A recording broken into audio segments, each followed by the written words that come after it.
Doctor Humayun Khan मोमिन साहब sir, अब आज अब्दुल कदीर खान साहब की साहिबजादी डॉक्टर दीना खान साहिबा का ये बयान आज के दिन कि he is not being recognised as he should be, मेरी ये देरीना ख्वाहिश थी, इसीलिए मैंने अपने इब्तिदाइये में नाम लिया। मेरी तो ख्वाहिश थी कि कोई ऐड होनी चाहिए थी जो अब्दुल कदीर खान साहब को जिक्र करे, मुनीर अहमद खान का जिक्र करे, समर मुबारक मंद का जिक्र करे, हफीज कुरैशी साहब का जिक्र करे, इशरत उस्मानी साहब का जिक्र करे।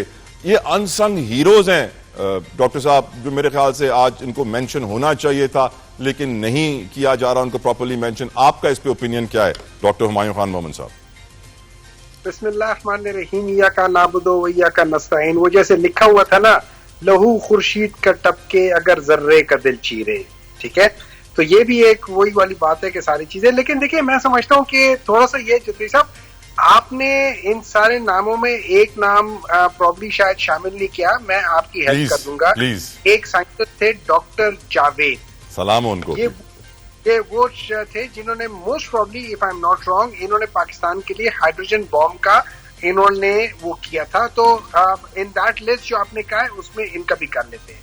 अब बात आ जाती है, देखें जी, इसका बाद ये जैसे हमने हिस्ट्री की है ना, जब आप देखें, जब आप हिस्ट्री पढ़ते हैं ना, तो उसको जैसे आजकल वो किताबों के अंदर वो एक हिस्ट्री को मस्त करने वाला चैप्टर आना शुरू हो गया ना पाकिस्तान के स्टूडेंट्स के लिए।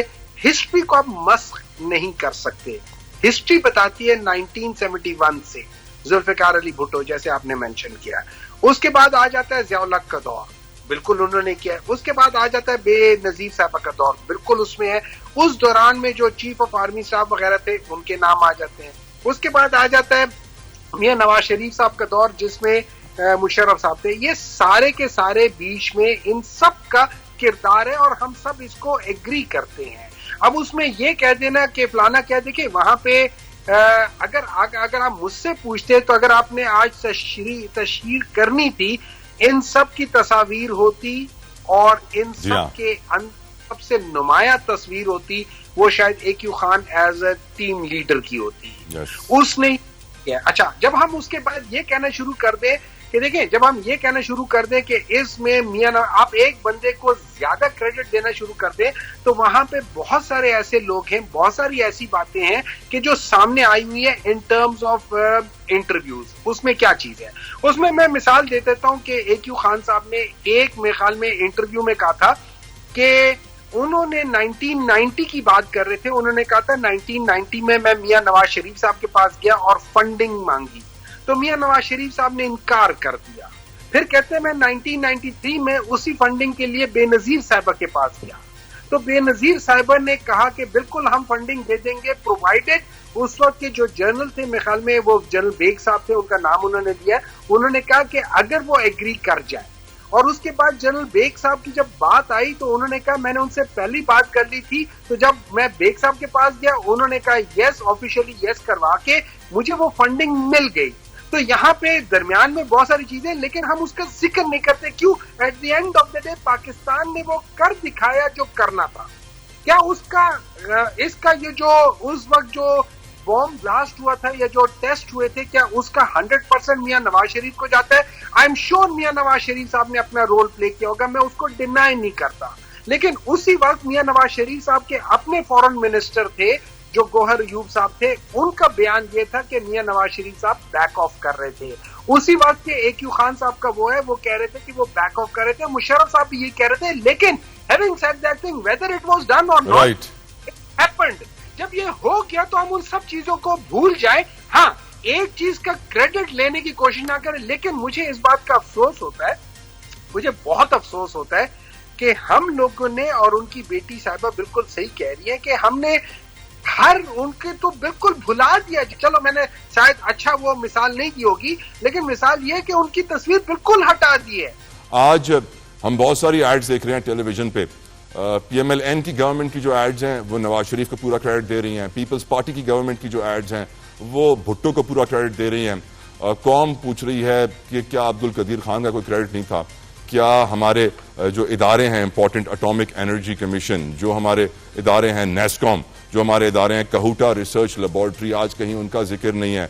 डू यू थिंक कौम सही फील कर रही है काजमी साहब, या फिर आपको लगता है कि ये बात दुरुस्त नहीं है जो लोग कह रहे हैं? कौसर काजमी साहब। बिस्मिल्लाहिर्रहमानिर्रहीम रब्बि सल्लि अला मुहम्मद व आले मोहम्मद। जदोई साहब, हर वो शख्स जिसका इस जो कार खैर, एक मैं कहूंगा कि कौम आज सुकून की नींद सोती है, हमारा दिफा नाकाबिले तस्खीर है, अपने से 5 गुना बड़े दुश्मन को अभी हफ्ता पहले हमने शिकस्त दी, तो उन तमाम लोगों को खराज तहसीन, जिन लोगों ने इसकी बुनियाद रखी, जिन्होंने इसकी आबपारी की, जिन्होंने फिर पूरी दुनिया की बड़ी ताकतों की धमकियों को जूते की नोक पर रख के एटमी तजर्बा कर दिया।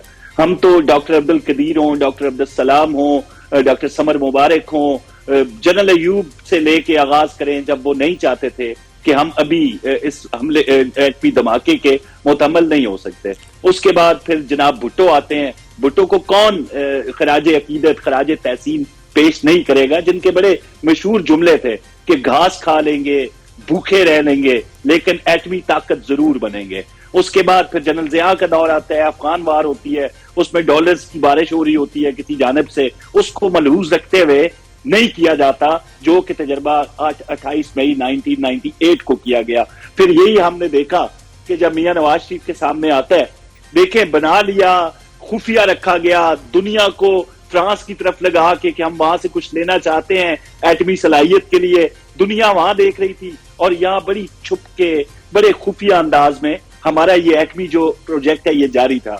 तो ऐसी सूरत हाल के अंदर मेरे ख्याल में मुश्किल जरूर था, लेकिन उतना मुश्किल नहीं था जतोई साहब कि जब एक बड़ी सुपर पावर का एक क्लिंटन आपके प्राइम मिनिस्टर को कॉल करता है और कॉल करके कहता है भाई $5 अरब अपने जाती अकाउंट में ले लो, तमाम कर्जा माफ कर देते हैं, दीगर मराद देंगे, ट्रेड करेंगे, कई किस्म की लालच, फिर धमकियों पे आता है कि अगर ये तजर्बा किया तो पाबंदियां लगेंगी, सैंक्शंस के ये नताइज निकल सकते हैं। तो हर तरह की दौस और धमकी को रद्द करके मियां नवाज शरीफ ने उस वक्त अगर ये धमाका किया तो ये भी एक बहुत बड़ा अमल था, इससे कोई बंदा इनकार नहीं कर सकता। क्रेडिट जाता है हर उस शख्स को, जिस तरह मैंने पहले कहा कि जो इसकी आगाज से लेके आप पारी और इसको परवान चढ़ाने तक, और फिर जब रोजे आखिर आता है, जब 28 मई आता है, उस वक्त तक हर बंदा खराज तहसीन के काबिल है। इससे तो किसी को इनकार नहीं। हाँ, एतराज अगर होता है कि हमने मुख्तलिफ इंटरव्यूज देखे, एक आमिर के दौर में जो सलूक किया गया डॉक्टर AQ खान के साथ, वो भी काबिल मुजम्मत है। जिस तरीके से उनकी फैमिली को उनसे दूर रखा गया, उनसे मुलाकात नहीं करने दी गई, ये सारी चीजें आपके सामने है। अगर आज उनकी फैमिली गिला शिकवा कर रही है तो वो भी हक बजानिब है, लेकिन ये यौम तकबीर है। काज़मी साहब एक सवाल पूछूं, काज़मी साहब, सैयद बादशाह, मेरा सवाल आपसे ये है, आज आप जिस भी शहर में, आज पाकिस्तान के हर शहर में, हर चैनल पे, हर अखबार पे यौम तकबीर की तशहीरी मुहिम चल रही है हर हुकूमत की तरफ से। आपने किस तशहीर में अब्दुल कदीर खान की तस्वीर देखी? देखें, मैंने फिर कहा कि आखिर में क्रेडिट किसको दिया जाता है? वो शख्स जिसने तमाम तर, हम क्रेडिट छीन नहीं रहे किसी से जतोई साहब, हम किसी की जो सलाहियत थी, जो खिदमत थी, उससे चशमपोशी भी नहीं कर रहे, किसी सूरत हमारा ये कहना नहीं है। तशहीर की हद तक देखें, मैं तो उस शख्स को भी खराज तहसीन पेश करता हूं जब मियां नवाज शरीफ ने अपने दौरे हुकूमत में अवाम से आराह मांगी थी कि इस दिन का नाम क्या होना चाहिए। तो एक गजनफर साहब हैं, सैयद बादशाह हैं, वो भी इब्ने अब्बास साहब बड़े मशहूर हमारे एक सफीर गुजरे हैं, बरतानिया समेत कई ममालिक में वो सफीर रहे। उनके वालिद ग्रामी थे, मुल्तान के एक बहुत बड़े जमींदार खानदान से उनका ताल्लुक था, तो उन्होंने पेशे से सिविल इंजीनियर थे, तो ये यौम तकबीर नाम उन्होंने दिया। मैं तो अपनी सोशल मीडिया अकाउंट पे आगे पीछे न सिर्फ डॉक्टर अब्दुल कदीर खान बल्कि उनको भी खराज तहसीन पेश कर रहा हूं। हम तो किसी से पीछे नहीं हट रहे।